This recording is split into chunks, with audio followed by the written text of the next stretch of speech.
Well, hello and welcome once again, J76NY here, and it's time to have our first meeting of the Reform Committee, the Committee to Reform the Constitution of Sordland. Probably going to be one of the bigger challenges that we're going to be facing here, primarily because of the conditions that I set for myself, smoozing up to the Old Guard and the Supreme Court. It's kind of running contradictory to what we're trying to accomplish, or what the reforms are trying to accomplish, but we'll see what happens. Anyway, let's get right into it today. Hope you guys are enjoying the series so far and the story that we're creating with our douchebag in chief, Anton Rayne. I came a little early to the meeting room before anyone showed up. We had scheduled a meeting to discuss the progress of the Reform Committee regarding the new Constitution. I took a seat on the center chair in the vacant meeting room as I waited for them to show up. The reforms were slowly becoming the most significant expectation of my government. We'd be changing Sol's Constitution of 29. Most people nowadays blame the Constitution for the outstanding problems of the country. On the other hand, the reformists in the Assembly had been getting louder about their demands. What I knew for sure was that I needed to do something about this encroaching chaos before it swallowed me. Meanwhile, Lucian, Peter, and Naya have been leading the committee to prepare an initial draft for the constitutional amendments. I was intrigued to hear their results. Lucian shows up. Good afternoon. Lucian arrived exactly on the hour mark again. His punctuality could almost be described as obsessive. Are you waiting behind the door to come at this exact second? Sorry, sir.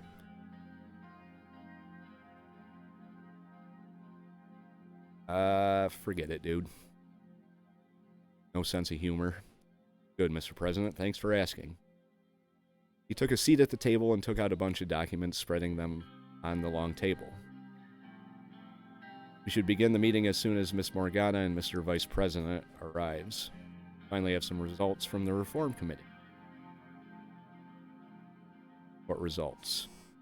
The Reform Committee already drafted the amendments for the new Constitution thanks to the help of the members.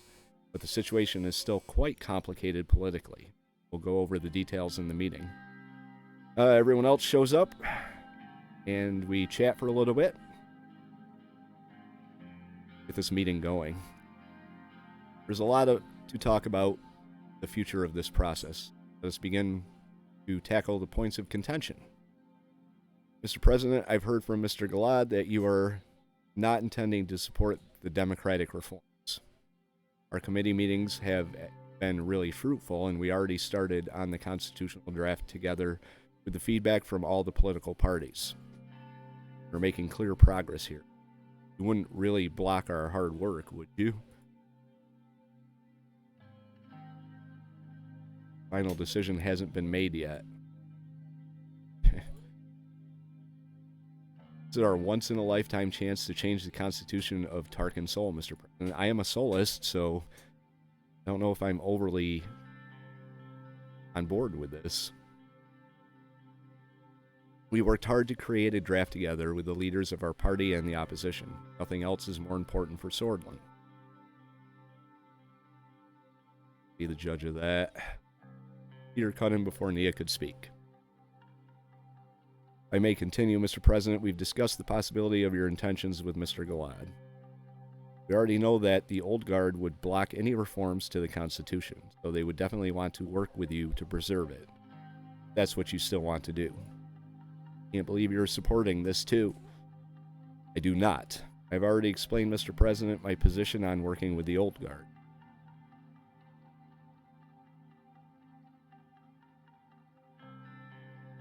How about you, Peter? I think we can figure something out. And call a meeting with Orso Hawker. We are not here to destroy the legacy of Tarkin Sol. Why not work with them? Just do not trust the Chief Justice in delivering any promises. I'm afraid that ignoring the demands for reform might create some future problems for our administration. Excuse me, gentlemen, the reforms are not just some problems. They are absolutely necessary to democratize this country. With all due respect, I have to say that I feel disappointed. I thought this administration was going to bring real change. It seems Solism still lives on. Watch your words. He didn't respond.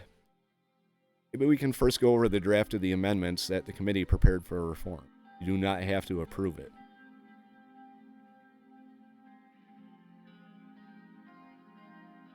Let's hear it. I've heard the security reports, and now's not the time for reform. We'll go through each main demand of the committee and get your input. Morgana can explain them further. Start with the first red line. New constitution will fix the loopholes regarding the president's absolute veto power.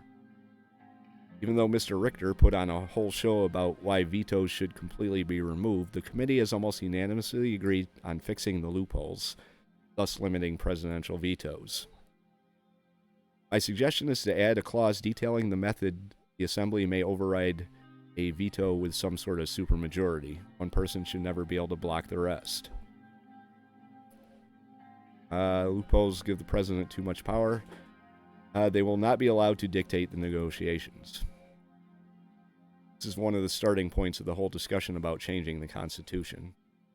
I don't think this is up to discussion for any reformists. The second one is about the judiciary. New Constitution will remove the Supreme Court's right to vote on legislation. This is yet another point that was unanimously agreed on by all parties. Tarkin Sol established this rule to protect his 29 Constitution.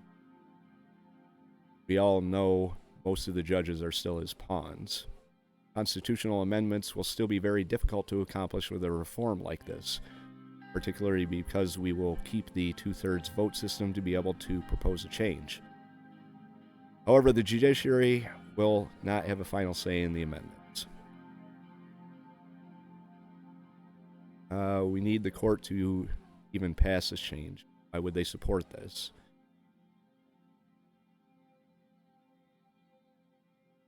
Most of them won't, but we already talked about my vote and a possible agreement with Isabel, which may change things. Apart from these two critical points, they have other major demands. We want to reform the appointment procedure of the ministers. Mr. Richter clarified that the Assembly could have a say in the formation of the Council of Ministers. That is something that a majority in our party also support.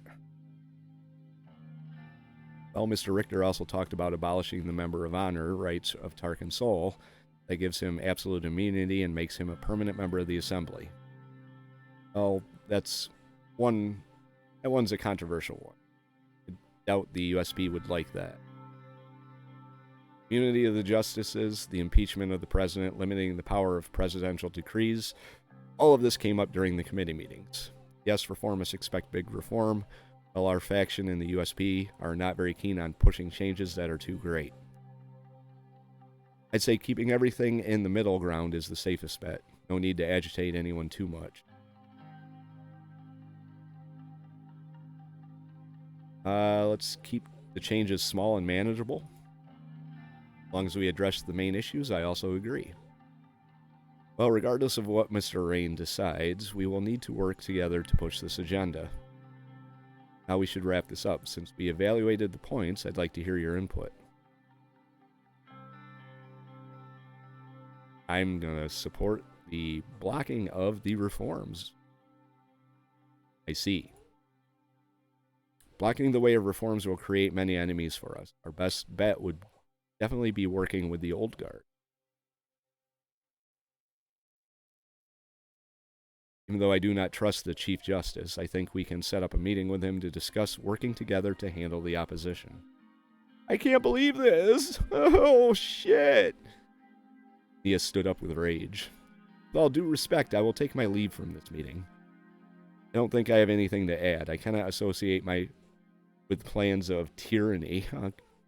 Cannot stop change from happening, Mr. President. Grabbed her notes and went towards the door. Have a good day. Careful what you decide to do. Gave a fake smile. I understand, Mr. President. Left the room and slammed the door behind her. That's troublesome. While I respect her, I doubt that she's capable of creating major obstacles for us, but we have to keep a close eye on her. Keep an eye on her. We can't let her sabotage us. I will make sure she stays in line.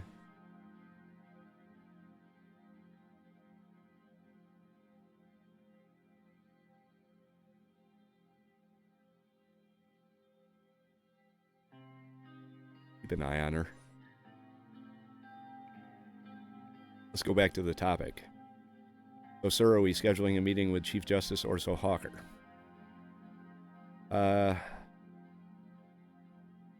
Yes, set up a meeting with him. The other one was probably the more asshole-like thing to do, but we're gonna have a meeting with him. Might as well instigate it, I guess. We'll keep the reform committee working in the meantime, so that doesn't look like we are completely shutting everything down. Yes, that's important. Can't cooperate with the old guard, we could always return to the table. Lucian grabbed his notes and carefully placed them in his briefcase. I think we should get to work. Thanks for the meeting. Have a good day. They left the room. Alright. What happens here? Mayor of Conriat, Chris Shar, reports that the decision to start the construction of the L1 high-speed railway project caused industrial investors all over the country to invest money in regions near the city. Mayor is hopeful that the completion of the project will result in substantial growth.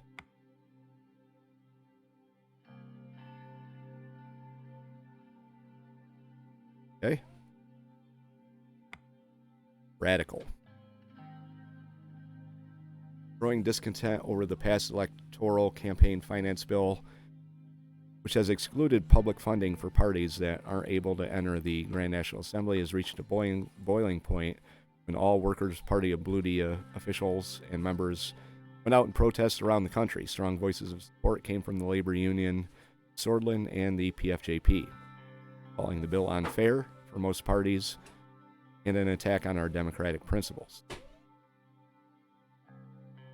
The new bill means that the WBP lost half of their total party funding, and since they couldn't pass the high election threshold of 10% to enter the assembly, aren't eligible at all to receive any public funding for the 1957 election.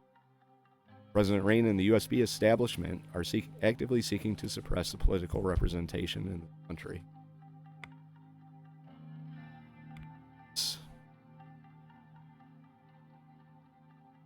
Let's read the report from Taurus Holding has reported that preparatory work for the L1 railway has already started, including clearing land and transporting equipment. Construction of the railway will be starting in the next month. All right, let's meet with the Chief Justice. The administration had been working day and night on the overwhelming amount of issues that we were facing as a country. The department sent several documents which required my signature so they could start working on new decisions that were taken.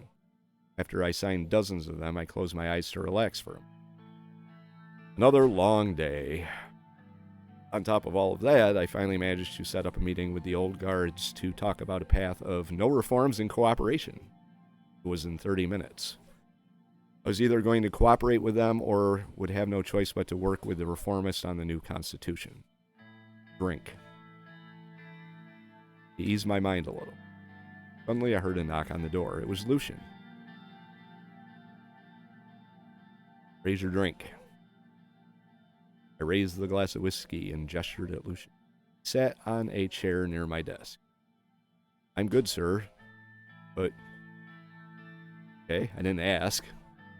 But good to see you're enjoying yourself. Soon Mr. Hawker will be coming to the meeting with Mr. Garachi. Wiz? Serving as a justice of the court.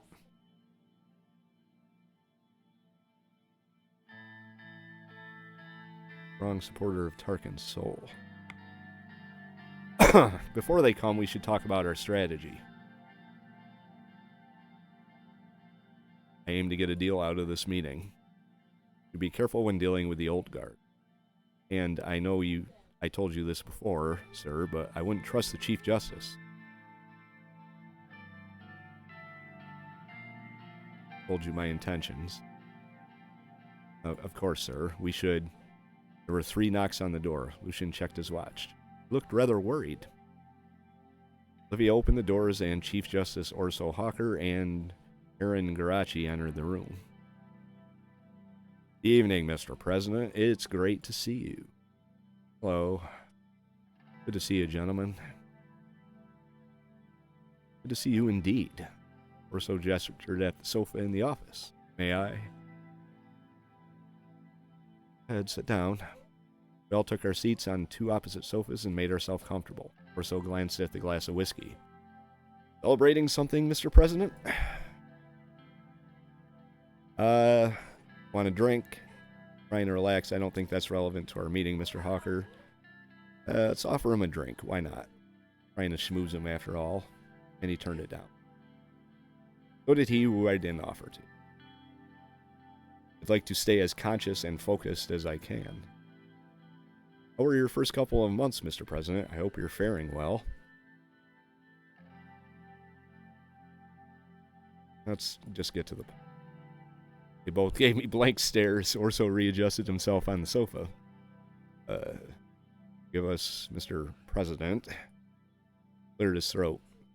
Invite us here this evening to talk about a possible cooperation. Let us hear it from you. What do you have in mind, Mr. President?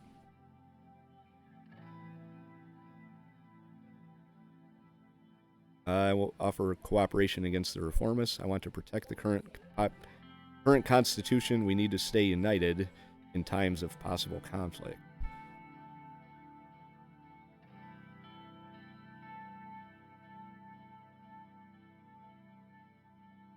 This is kind of vague. Tempted to go with that. Both of these are true statements.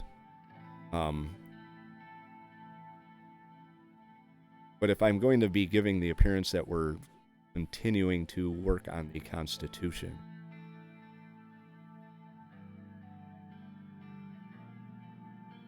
let's be upfront with them. I want to protect the current Constitution. Like we were on the same page. We would be honored to work together. Well, that was easy. Having said that, there are some things you need to be aware of. Maybe not. Yes, Mr. President, our national values and sovereignty are under attack. You must be vigilant and aggressive against these reformists. It's clear their reforms are a conspiracy of foreign powers. Bit far-fetched, don't you think? President, if you're not aware of these plots, you should really consider your team of advisors. Lucian frowned. Please let me explain. We have important information you may not yet have heard. With all due respect, how could a justice have better security intel than the president of Sordland? That's a good question. How? Maybe you should first see if your security team is worth trusting.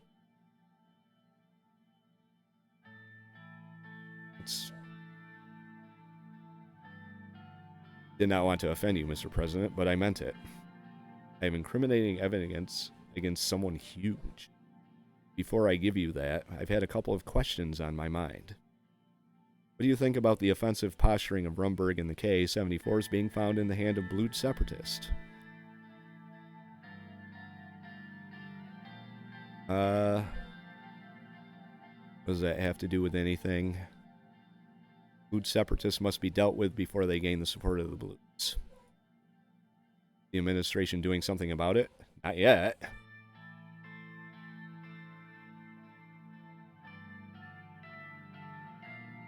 My security team is working on it. Not good enough, Mr. President. We need an increase on our security budget. This is an actual emergency. It affects all of Sordland. Is it a demand? Sure, Mr. President, it is a demand. Wow, he's definitely to the point, and just a logical one. Are you also aware that the armed Bludish separatists have direct connections with the Workers' Party of Bludia? Makes sense. They're all Bloods. They are, and both organizations want the same thing, to gain independence from Sordland. I just see where this is going. Today, the only reason they are not in the assembly is because of the electoral threshold. They have gotten quite big too. They are clearly getting outside help, and their connections to the paramilitary Bludish force cannot be denied. All of a sudden, the reformists are trying to decrease the election threshold. so that the Bludish separatists can be legitimized in the assembly to achieve their aims of independence.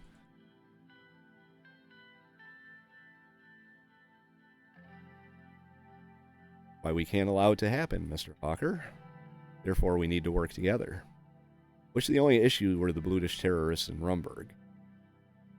Now we have conflicts on the streets between the nationalists and the communists.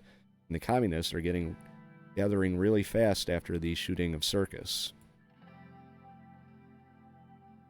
Could potentially lead to civil war, Mr. President. We know that United Cantana supports the communists in Sordland.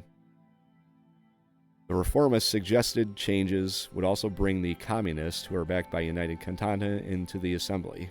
You see the pattern yet?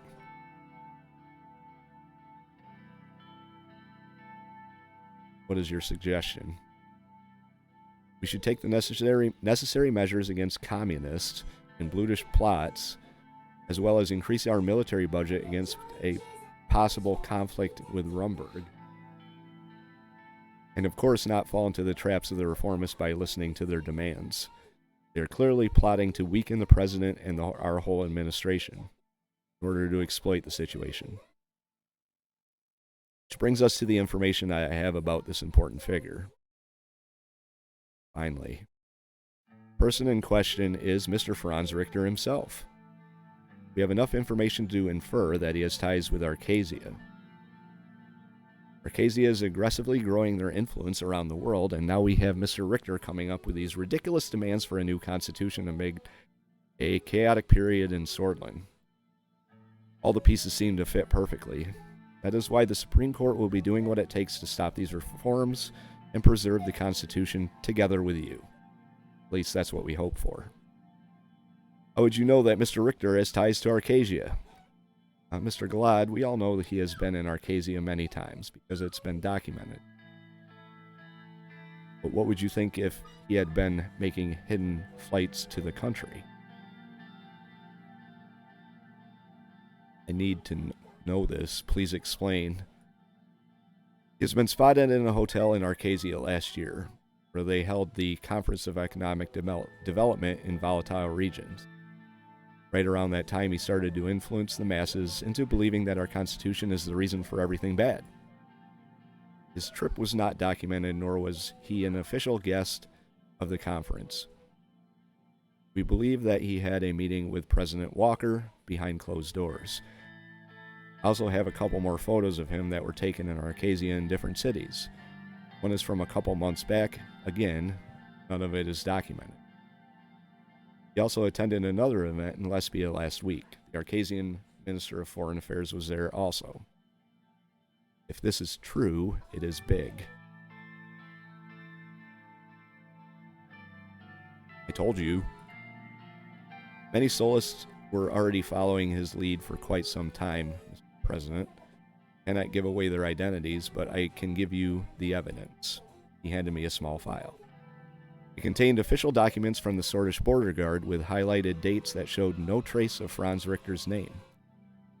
There were clear photos of him that were taken in the conference in Arcasia, as well as remarks by lesbian and Arcasian citizens who claimed to have seen him with Arcasian businessmen around the same dates. There was also an official transcript of one of his speeches where he claimed to be in Benfey on the dates of the conference in Arcasia, where he was spotted. Intrigue. Lucian skimmed through the documents with skepticism, which slowly turned to surprise. These seem to be real. Of course they are, Mr. Galad. These seem to suggest that Arcasia is behind the reformists. Their demands will only benefit Arcasia. They want us to have a weaker administration while we face all these threats. This is clearly a plot against Sordland. I bet Rumburg is part of their plan too. It cannot be a coincidence that they are weaponizing our minorities against us at the same time. Now you understand the reason of our current stance, and also our suspicion about your advisors, who clearly have not given you vital information. Lucian gave him a sharp look. We appreciate the information, Mr. Hawker, but I advise against jumping to conclusions right away. We still need to check the information. There's not much to think or check. This is clearly an emergency. In such cases, the Constitution gives the President the right to use his emergency powers. If we work together, you can be sure that the Supreme Court will not block your declaration of emergency.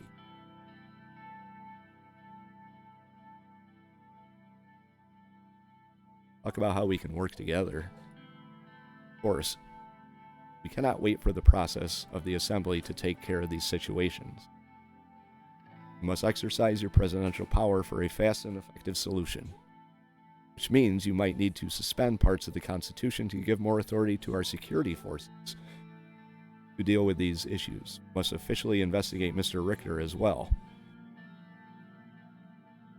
You can devise a strong security decree if you can base it on the Articles 57 and 58, which give the President the right to suspend parts of the Constitution to deal with national security threats. This is getting deep. You can directly bypass the Assembly in such a situation. One thing you need is the Supreme Court to allow the emergency to be declared, and you have our word on that. Sir, I think it's going a bit far. We shouldn't escalate things so fast. President, why don't we talk in private? Be the two. We can devise a plan together. I know how we can use the Constitution to our advantage. Be more effective. And Mr. Galad and Mr. Garachi, leave the room before we discuss it. Lucian looked at me for my response.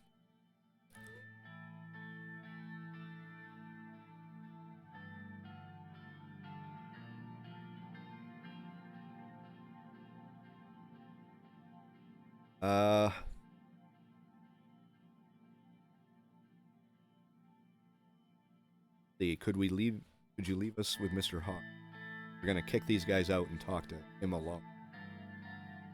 Or keep everyone in the room, but head in his direction. Right? Backroom deals are good, right? Lucian stood up as Orso gave him a... Aaron paid his respects and left with Lucian, leaving me and Orso. Oh, Mr. President. If you stop the Reform Committee meetings immediately and focus on the real threats, I will guarantee you we will manage the reforms together. You must eliminate these threats, both internal and external. The Emergency Act can help you do that. You cannot trust the administration either.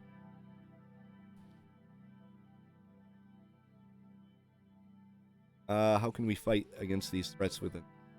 Tell me more about the legal act. According to Article 58, if public security and order are seriously disturbed or endangered within the Republic of Sordland, the President of Sordland may modify and suspend parts of the Constitution, subject to confirmation by the Supreme Court, to determine the validity of the declaration of a state of emergency.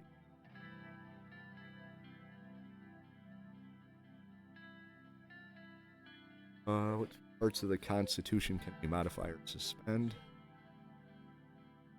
How can we effectively silence the opposition? We may need increased surveillance on our political rivals to find out about their connection and plots. Bringing unlimited detention will allow you to arrest people as necessary, such as Mr. Richter. What if the investigation cannot find anything incriminating? The information that I gave you can be enough, depending on what parts of the Constitution you'll modify. In an emergency, anything is possible, Mr. President. The Supreme Court will support your decision.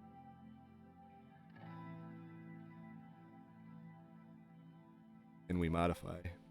It's kind of a gray area. The Constitution states that no state shall, in the case of a national emergency, modify or suspend the rights of freedom defined in Article 100 of the Constitution, unless actually invaded or in such imminent danger as will not admit of delay. If we want to give the police more authority, we might need to modify rights of freedoms too. Such imminent danger. That can definitely be argued to be the case. We're not under invasion. Okay. Current security laws are limited because of the personal freedoms defined in Article 100. We may need to suspend some of the privacy laws. Definitely conflict with the Constitution.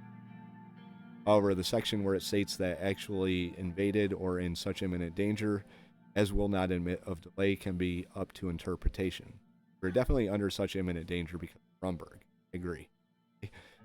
Not to mention United Kantana's support for the communist coup in Sordland, as well as Franz Richter's involvement with Arcasia, which is definitely connected to all these problems. And of course, that's up to the Supreme Court to decide, so that's not going to be a problem.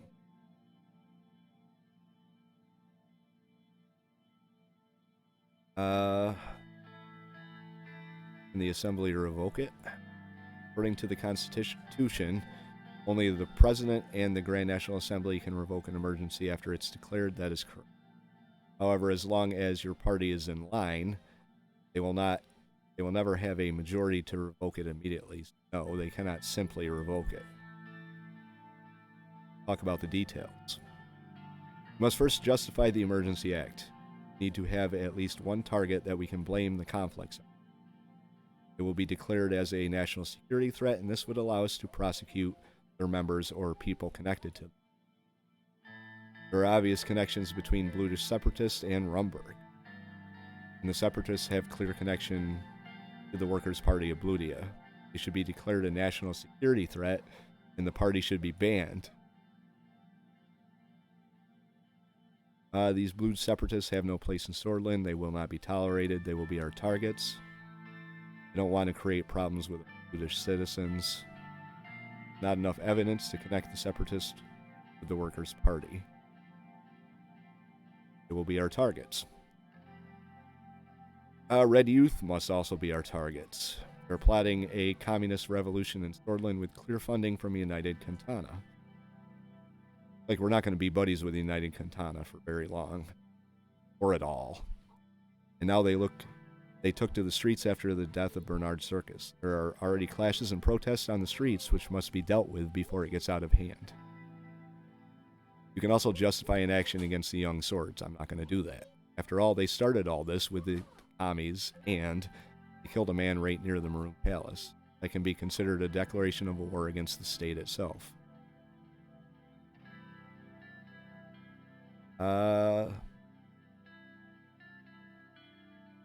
Red Youth must be targeted before they get too powerful to trigger a revolution.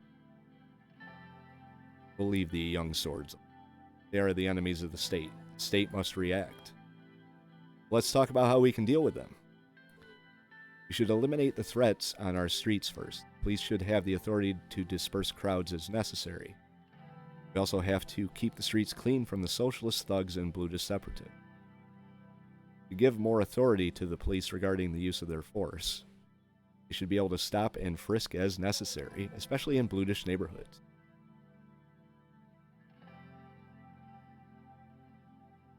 Nod. Police will also need permission for increased surveillance against these organizations. They should be able to search properties without warrants, and wiretapping should be permissible beyond its current limits. You'll also need to be able to act swiftly. If a person is suspected of crimes against the national security of Sordland, the police should be able to detain them without trial. Cannot allow them proper trials anyway. This is getting heavy. I agree. There are also external threats we must. Rumberg has acted hostilely in the past, and now they are arming the Bloods. We must cut all ties with them. They need to be embargoed. Their citizens must be barred from entering Sordland. We must erase all of their influence in Sordland, weaken their trade, and give them a message. I'm about to jump off the deep end here. Rumberg is our biggest enemy. We must react. We shouldn't escalate the situation. We must act. And of course, we need to prepare our army in any case. They have a very powerful military, and they seem to have plans on our soil. Then there are the superpowers. Both are influencing our nation to be in all spheres. Seems Arcasia already bought Mr. Richter and possibly is behind all of this.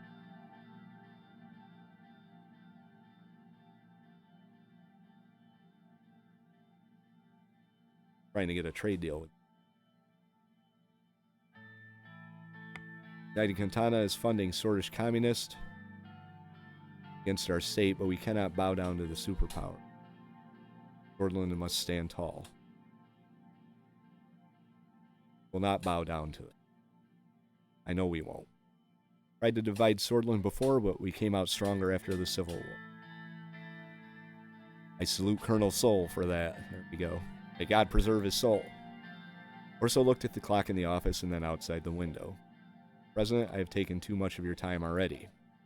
I will be reaching out again after you dissolve the Reform Committee and end the pursuit of reform. Yeah.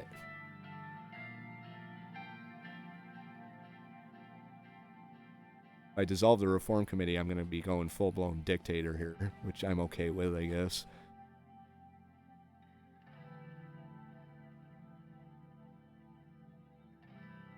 Okay. Got it down.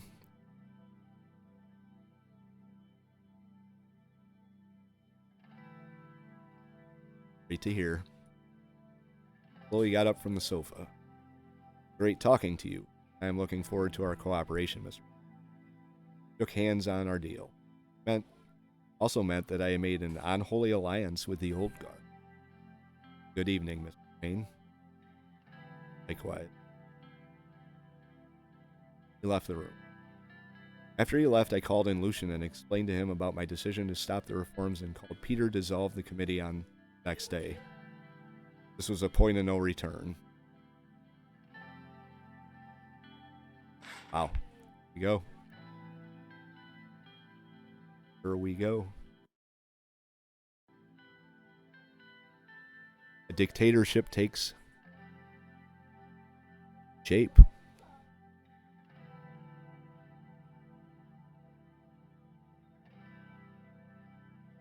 All right. Now once we hit this, it's going to go to the next turn. But I think I'm going to wait till the next episode to do that one. Here we go. Power. Anyway, if you like this episode, hit the like button. Any tips, advice, or general thoughts about how things are going, hit the subscribe. Right, leave them in the comments. Can't even follow my own script here. Subscribe so you can come along with the new dictator in Maricopa.